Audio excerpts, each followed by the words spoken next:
नमस्कार, मी अश्विनी डिके। आज अश्विनी स्वादिष्ट किचन मध्ये आपण एक पारंपरिक पण विस्मरणात गेलेला असा पदार्थ कसा करायचा ते बघणार आहोत। विस्मरणात गेलेला म्हणजे काय? सध्याच्या काळात मुलांना भूक लागली की लगेच पिझ्झा, बर्गर, मॅगी असे पदार्थ हवे असतात। हा जो मी आज तुम्हाला पदार्थ दाखवणार आहे की नाही, तो आमच्या लहानपणचा, आमच्या आजोळचा पदार्थ आहे। सुट्टीमध्ये आजीकडे राहायला गेल्यावर मधल्या वेळेस भूक लागली की सगळ्या नातवंडांना आम्हाला ओळीने बसवून आजी आम्हाला हे छान पदार्थ करून खायला द्यायची। त्यावेळेस बाहेरून विकत आणण्याची पद्धतच नव्हती। घरात असलेल्या साहित्यामध्ये पण चविष्ट रुचकर पदार्थ आणि त्यामध्ये आजीचा मायेचा ओलावा। तर आज आपण गव्हाच्या पिठाची गोड धिरडी कशी करायची ते बघणार आहोत। सध्या आपण बरेच प्रकारचे वेगवेगळे डोसे, उत्तप्पे, घावन खूप वेगवेगळ्या प्रकारचे करतो, पण गोड धिरडी काही केली जात नाही, हो की नाही? तर आज आपण ती गोड धिरडी कशी करायची बघणार आहोत। त्यामध्ये मुख्य म्हणजे मैद्याचा वापर नाहीये, सोडा नाहीये, त्यामुळे ते अतिशय पौष्टिक असाच हा पदार्थ आहे। मुलांना खायला देण्यासाठी किंवा वयस्कर माणसांना खायला देण्यासाठी, इतकेच काय तर आपण सुद्धा खाण्यासाठी हा पदार्थ खूप छान आहे। पटकन साहित्य बघून घ्या, लगेचच कृती करूया। आज आपण गव्हाच्या पिठाची गोड धिरडी करतोय की नाही, त्यासाठी इथे मी 1 कप गव्हाचं पीठ घेतलेलं आहे। त्यासाठी इथे आपण 1.5 कप बारीक चिरलेला गूळ घेतलाय। 1.5 कप गूळ आहे, त्यामध्ये मी 1.5 कप पाणी घालून घेणार आहे आणि त्यामध्ये आपण हे गव्हाचं पीठ भिजवणार आहोत। त्यामध्ये मी या चमच्याने 2 चमचे बारीक रवा घेतलेला आहे, 1 चमचा तांदूळ पिठी घेतलेली आहे। गुळाचा कोणताही पदार्थ करताना त्यामध्ये जायफळ पूड घातली की त्या पदार्थाचा स्वाद वाढतो, त्याप्रमाणे मी इथे जायफळ घेतलेलं आहे। थोडंसं जायफळ किसून आपण त्यामध्ये घालूया। कोणत्याही गोड पदार्थात चिमूटभर मीठ घातलं तर त्या पदार्थाची चव जास्त छान वाटते की नाही, त्याप्रमाणे मी आज इथे 2 चिमूट इथे मीठ घेतलेलं आहे। साजूक तुपावर आपल्याला ही गोड धिरडी घालायची। पटकन आता आपण गूळ पाणी तयार करून त्यामध्ये आपण धिरड्याचं पीठ भिजवून घेऊया। इथे आपण 1.5 कप गूळ 1.5 कप पाण्यात विरघळवला आहे, त्यामध्ये मी आता हे मीठ घालते आहे।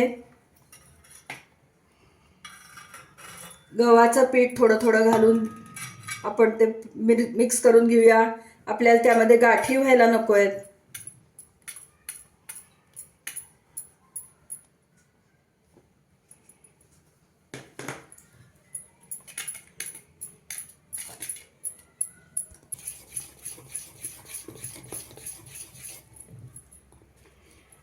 तांदूळ पिठी घालूया आणि हा बारीक रवा आणि तांदूळ पिठी हे ऑप्शनल आहे, घातलं नाही तरी सुद्धा धिरडी खूप छान होतात।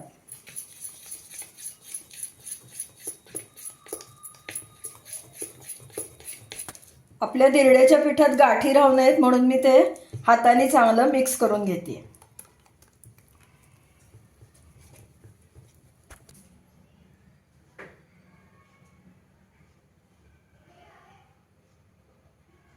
थोडंसं जायफळ किसून त्यामध्ये घालूया।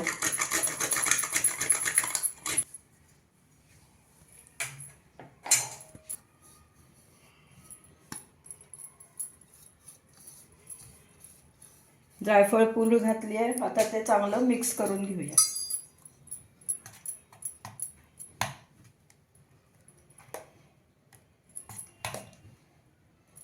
जायफळ पूड घालून चांगलं मिक्स केलंय, झाकून एक 10 मिनिटं ठेवूया। तोपर्यंत तवा गरम करायला ठेवूया। तवा छान तापलाय, त्याच्यावर मी आता साजूक तूप घालणार आहे। साजूक तुपावरतीच ही धिरडी करायची बरं का। तुम्हाला तूप आवडतच नसेल कोणाला वास चव, तर तुम्ही तेलावर सुद्धा करू शकता, पण साजूक तुपामुळे त्याची चव जास्त छान वाटते।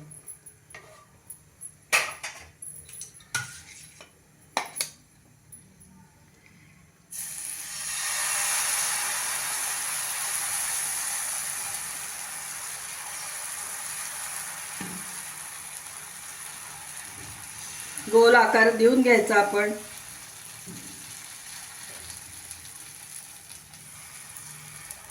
मस्त गुळामुळे फार खमंग लागतात बरं का ही धिरडी। वरून थोडंसं तूप सोडूया।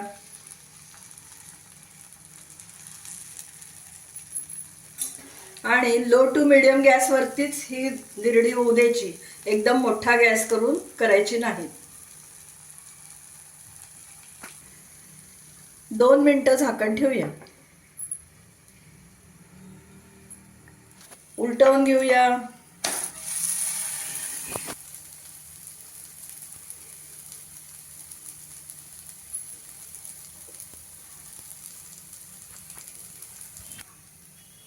वरून आपल्या धिरड्याला छान रंग आलाय. उलटून बघूया खालच्या बाजूने. या बाजूने पण छान सुंदर भाजून झालेलं आहे. काढून घेऊया जाळीवर. कोणत्याही प्रकारची घावन धिरडी जेव्हा आपण तव्यावरनं काढतो की नाही, तेव्हा अशा जाळीच्या ह्याच्यावरती ठेवायची काढून, म्हणजे त्याला खालच्या बाजूने घाम धरत नाही. तव्यावर तूप घातलंय. पुढचं धिरडं घालून घेऊया.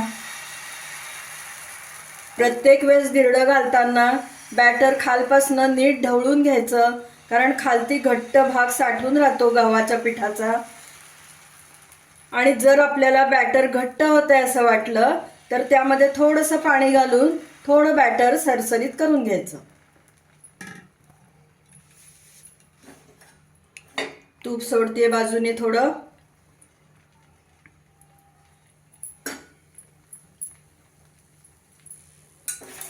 झाकण ठेवूया आणि मीडियम टू हाय, म्हणजे जर तुमचा गॅस खूप बारीक असेल तर मीडियम टू हाय ठेवा. गॅसची फ्लेम फार मोठी असेल तर लो टू मीडियम ठेवा. एकदम मोठ्या गॅसवर आपल्याला धिरडं बनवायचं नाहीये. उलटून घेऊया. मस्त.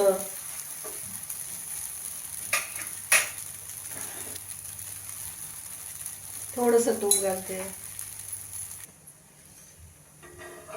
हे पण धिरडं करून आपलं तयार झालंय. मस्त.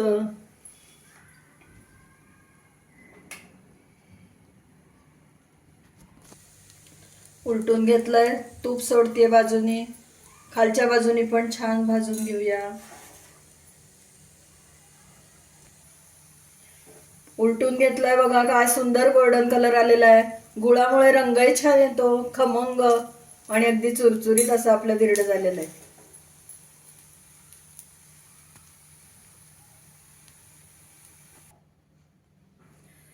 आपली गव्हाची गोड धिरडी करून तयार झाली आहेत. बघा काय सुंदर दिसत आहेत, गोल्डन कलर. त्याच्याबरोबर खाण्यासाठी आपण इथे आंब्याचं लोणचं दिलेलं आहे. आपण गोडाचा शिरा खाताना सुद्धा आंब्याचं लोणचं त्याच्याबरोबर घेतो की नाही, त्यामुळे शिरा खाताना अजून छान मजा येते. त्याचप्रमाणे या गोड धिरड्याबरोबर सुद्धा हे लोणचं खाताना खूप छान वाटतं. तुम्ही पण या पद्धतीने गोड धिरडी करून बघा. गव्हाच्या पिठाची आहेत त्यामुळे ती पौष्टिक आहेत. यामध्ये मैदा नाही, इनो नाही, सोडा नाही, त्यामुळे अतिशय पौष्टिक अशी ही धिरडी आहे. पारंपरिक पदार्थ आहे, विस्मरणात गेलेला पदार्थ आहे, त्यामुळे मी तो मुद्दामून आज तुम्हाला सगळ्यांना दाखवला आहे. नक्कीच तुमच्या घरी सुद्धा सगळ्यांना हा पदार्थ आवडेल. तुम्ही या पद्धतीने गव्हाच्या पिठाची गोड धिरडी नक्की करून पहा आणि मला कमेंट द्या. तुम्हाला जर माझा आजचा हा व्हिडिओ आवडला असला तर लाईक करा, जास्तीत जास्त लोकांमध्ये शेअर करा आणि अजूनपर्यंत जर माझ्या चॅनलला सबस्क्राईब केलं नसेल तर नक्की सबस्क्राईब करा. सबस्क्राईब करताना शेजारचं बेल आयकॉनही दाबायला विसरू नका बरं का, म्हणजे वेळोवेळी पाठवलेली नोटिफिकेशन्स तुमच्यापर्यंत अगदी लगेचच पोचतील. आज मी तुम्हाला जे प्रमाण दाखवलंय त्या प्रमाणामध्ये अजिबात बदल न करता तुम्ही अगदी तसंच्या तसं प्रमाण घेऊन पीठ भिजवा आणि मुख्य म्हणजे अगदी लो गॅसवरती छान धिरडी तयार करून घ्या. मोठा गॅस ठेवला तर ते गुळाचं असल्यामुळे चिकटेल तव्याला. त्यामुळे या दोन्ही टिप लक्षात ठेवा आणि त्यानुसार तुम्ही धिरडी करा आणि मला नक्की कमेंट द्या. पुन्हा आपण लवकरच नवीन अशा छानशा टेस्टी रेसिपीसह भेटूया. तोपर्यंत धन्यवाद.